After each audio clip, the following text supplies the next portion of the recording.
Tanny Cooks here. Today I'm going to show you how to make my brown sugar black eyed peas with ham hocks, but we're going to use a secret ingredient that is much healthier than brown sugar but tastes just as good. Let's get to cooking. So I have a 16-ounce bag of dry black eyed peas. One bag has 13 servings at 100 calories per serving. And the first thing I'm going to do is soak my beans. So I'm going to put them in some cool water.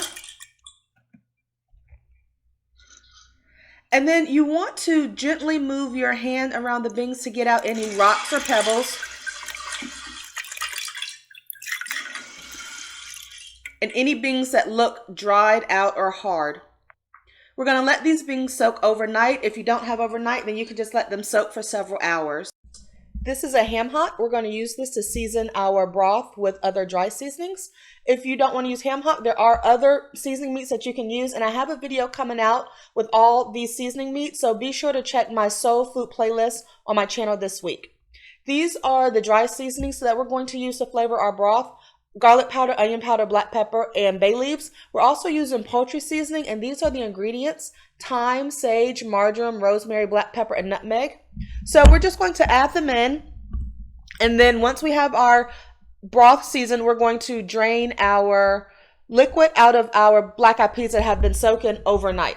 So you want to use a strainer so that you don't let those peas go down your sink. And then after your ham hock has been boiling, boil it for a couple of minutes and then let it simmer for 45 minutes until tender. Add your soaked black eyed peas to the pot. You're going to have about 6 cups of liquid broth in there. If you have more, you can drain some out later. If you don't have enough, you can add more. After we let that cook for about 45 minutes, you want the beans to be tender, just about cooked, and the ham hock will be fully tender. We're going to add half a stick of butter. This fat adds flavor. You could use vegan butter if you prefer, and we're going to let that continue to cook. Now, these are brown sugar black eyed peas, but I do not use brown sugar anymore. In place of it, I always use golden monk fruit. So for this 16-ounce bag of dry beans, I'm going to use a total of 1 cup of this monk fruit. You'll notice it even clumps up like brown sugar. So I'll put in half a cup first, and I'm adding another half a cup. You want to season this to taste. So at the end, you're going to taste it again to add more dry seasonings. I even added a few more tablespoons of this golden monk fruit. Monk fruit is metabolized differently in our body than regular sugar, and it doesn't affect our blood sugar levels or our insulin levels. So that's very important if you happen to be diabetic or have prediabetes, or if you're just trying to lose weight. You want to have good control of your insulin and not overstimulate your hunger. This is my favorite brand of monk fruit. You'll notice that it contains erythritol 4 grams. It has 0 calories, 0 fat. This monk fruit is golden monk fruit, so you can use it in place of brown sugar. It is non-GMO verified. It is 100% sugar-free, but it tastes just like brown sugar.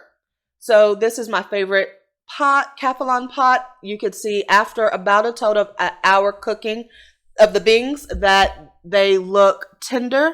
They look delicious. You can see the meat is falling off the bone. Now, most people will not eat the fat, and that's okay. You want to take out your bay leaves so that you don't serve those. And some people will chew on the fat. Some people will just eat the meat. You could also make these vegan by leaving out the meat altogether and season them a different way. But there you have it, y'all. These are my brown sugar, aka golden monk fruit, black eyed peas. I serve these black eyed peas in a very traditional soul food meal with black eyed peas, some delicious cornbread. I also had some greens with other seasoning meats, and I have a video coming up on my soul food playlist this week showing you how to make soul food greens, so definitely check that out. Thank you so much for watching this video. Please subscribe to my channel and help me get to my first 1,000 subscribers.